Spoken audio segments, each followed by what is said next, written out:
Still curious bar. Never stop learning.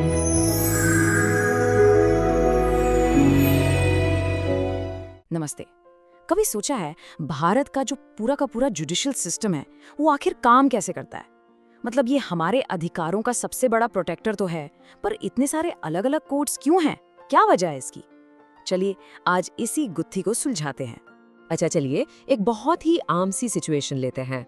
मान लीजिए आपके अपने पड़ोसी से पार्किंग को लेकर जोरदार बहस हो गई। अब सवाल यह है कि क्या आप इस मामले को सुलझाने के लिए सीधे देश की सबसे बड़ी अदालत यानी सुप्रीम कोर्ट का दरवाजा खटखटाएंगे? अरे नहीं, बिल्कुल नहीं। और यहीं पर हमारे कोर्ट्स का स्ट्रक्चर समझ में आता है। देखिए, ये बिल्कुल वैसा ही है जैसे आप अपने बच्चे के होमवर्क की शिकायत लेके सीधे एजुकेशन मिनिस्टर के पास तो नहीं चले जाते, है ना? ठीक इसी तरह हमारे कोर्ट्स का भी एक पूरा सिस्टम है, एक ढांचा है, और यकीन मानिए इसके पीछे एक बहुत सॉलिड वजह है। तो सवाल उठता है कि आखिर ये हायरार्की, ये जो लेवल वाला सिस्टम है, ये इतना जरूरी क्यों है? देखिए, इसके 4 बड़े कारण हैं। सबसे पहला एक्सेसिबिलिटी, यानी इंसाफ आपके दरवाजे के पास हो। दूसरा एफिशिएंसी, ताकि छोटे मोटे केस और गंभीर मामले अलग अलग देखे जा सकें। तीसरा, और ये बहुत जरूरी है, फेयरनेस, मतलब अगर आपको लगता है कि किसी कोर्ट ने गलत फैसला दिया है तो आपके पास ऊपर अपील करने का मौका हो। और चौथा है एक्सपर्टीज, यानी कुछ खास तरह के मामलों के लिए स्पेशल कोर्ट्स होते हैं। तो ठीक है, अब जब हमें स्ट्रक्चर समझ आ गया है तो चलिए इस पूरे जस्टिस पिरामिड के सबसे निचले लेकिन सबसे जरूरी हिस्से से शुरू करते हैं। ये वो पहली जगह है, वो पहली सीढ़ी है जहां से ज्यादातर लोगों का कानूनी सफर शुरू होता है। आप इसे हमारी रक्षा की पहली दीवार और फर्स्ट लाइन ऑफ डिफेंस भी कह सकते हैं। तो ये हैं हमारे सबऑर्डिनेट कोर्ट्स, या जिन्हें हम हिंदी में अधीनस्थ न्यायालय कहते हैं। अब जैसा कि नाम से ही लग रहा है, ये हमारे रोजमर्रा के कोर्ट्स हैं। मतलब जो छोटे मोटे लोकल मुद्दे होते हैं ना, जैसे कोई छोटी मोटी चोरी हो गई, किसी ने ट्रैफिक का नियम तोड़ दिया, या फिर लोन को लेकर कोई छोटा मोटा झगड़ा, ये सब मामले यहीं सुने जाते हैं। अब ये कोर्ट्स जो है वो मोटे तौर पर 2 तरह के केस देखते हैं। एक तरफ होते हैं सिविल मामले या सिविल लॉ। इसमें क्या आता है? इसमें आते हैं प्रॉपर्टी के झगड़े, कॉन्ट्रैक्ट से जुड़े मामले, शादी ब्याह के विवाद, ये सब। और दूसरी तरफ है क्रिमिनल मामले यानी क्रिमिनल लॉ। यहाँ बात होती है अपराध की, जैसे चोरी, मारपीट और हत्या जैसे गंभीर अपराध। अच्छा, अब इस सीढ़ी पर एक कदम और ऊपर चलते हैं। अगला लेवल आता है डिस्ट्रिक्ट एंड सेशंस कोर्ट का। ये अपने आप में किसी भी जिले की सबसे बड़ी अदालत होती है। अब इसका नाम थोड़ा कंफ्यूजिंग लग सकता है, पर है बड़ा सिंपल।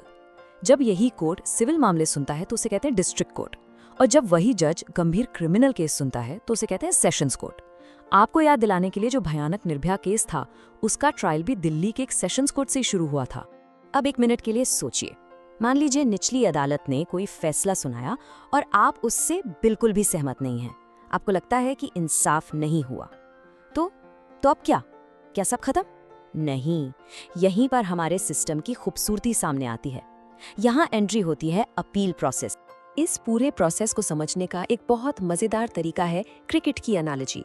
सोचिए, आपका जो केस है वो एक क्रिकेट की गेंद है। सबसे पहले ये गेंद जाती है सबऑर्डिनेट कोर्ट के पास, आप आउट हो गए, लेकिन आपको लगता है अंपायर का फैसला गलत है, तो आप अपील करते हैं और ये गेंद जाती है ऊपर डिस्ट्रिक्ट कोर्ट के पास। वहां भी बात नहीं बनी, कोई बात नहीं, आप फिर अपील करते हैं और गेंद पहुंचती है हाई कोर्ट। और अगर मामला बहुत ही गंभीर है तो आपके पास एक आखिरी मौका है, ये गेंद जा सकती है हमारे सिस्टम के थर्ड अंपायर यानी सुप्रीम कोर्ट के पास। तो अब हम पहुंच गए हैं हाई कोर्ट्स पर। ये किसी भी स्टेट की सबसे बड़ी और सबसे पावरफुल कोर्ट होती है। इसे आप स्टेट लेवल का जुडिशियल बॉस भी कह सकते हैं। इसका काम सिर्फ डिस्ट्रिक्ट कोर्ट से आई हुई अपीलों को सुनना ही नहीं है, बल्कि ये अपने राज्य के अंदर आने वाले सभी छोटे कोर्ट्स के कामकाज पर भी नजर रखती है। और अब हम इस पूरे न्यायिक पिरामिड के बिल्कुल टॉप पर, सबसे ऊंची चोटी पर पहुंच चुके हैं। यहाँ है भारत की सर्वोच्च अदालत, the apex court, the ultimate boss, the supreme court of India. अब सुप्रीम कोर्ट के पास कुछ ऐसी पावर्स हैं जो किसी और कोर्ट के पास नहीं है। चलिए फटाफट समझते हैं। पहला है ओरिजिनल जुरिस्डिक्शन। इसका मतलब है कि कुछ मामले सीधे सुप्रीम कोर्ट में ही शुरू हो सकते हैं, जैसे केंद्र और किसी राज्य सरकार के बीच का झगड़ा। दूसरा है अपेलेट जुरिस्डिक्शन, जो हमने अभी देखा, यानी हाई कोर्ट के फैसलों के खिलाफ अपील सुनना। तीसरा है एडवाइजरी जुरिस्डिक्शन, मतलब अगर राष्ट्रपति चाहें तो किसी कानूनी मसले पर सुप्रीम कोर्ट से सलाह मांग सकते हैं। और चौथा, जो शायद हम सबके लिए सबसे जरूरी है, वो है रिच जुरिस्डिक्शन। अगर आपके किसी भी फंडामेंटल राइट का हनन होता है तो आप सीधे सुप्रीम कोर्ट जा सकते हैं। तो इतने सारे कोर्ट्स, इतने लेवल्स, ये सब जानने के बाद सवाल ये है कि इसका आपसे और मुझसे क्या लेना देना है? जवाब है सब कुछ। ये पूरा का पूरा जो ढांचा है, ये जो इतना कॉम्प्लेक्स सिस्टम है, ये असल में आप ही के लिए, हम सब के लिए बनाया गया है। ये आपका, मेरा, हम सबका एक पर्सनल शील्ड है। और इस शील्ड की, इस पूरे सिस्टम की एक सुपर पावर है जिसे कहते हैं जुडिशियल रिव्यू। अब ये क्या है? ये कोर्ट्स की वो जबरदस्त ताकत है जिससे वो सरकार के बनाए किसी भी कानून को चेक कर सकती है। कोर्ट से देखती हैं कि क्या वो कानून हमारे संविधान, हमारे कॉन्स्टिट्यूशन की किताब के हिसाब से है या नहीं, और अगर कोई कानून संविधान के खिलाफ जाता है तो कोर्ट्स के पास उसे रद्द करने की ताकत है। तो एक बात हमेशा याद रखिएगा, ये जो पूरा सिस्टम है, ये सिर्फ वकीलों या जजों के लिए नहीं है, ये हम सबके लिए है। It's your personal shield. ये एक ऐसा सुरक्षा कवच है जो ये पक्का करता है कि चाहे कोई एक आम इंसान हो या देश का सबसे अमीर आदमी, कानून की नजर में इंसाफ पाने का हक सबको बराबर है।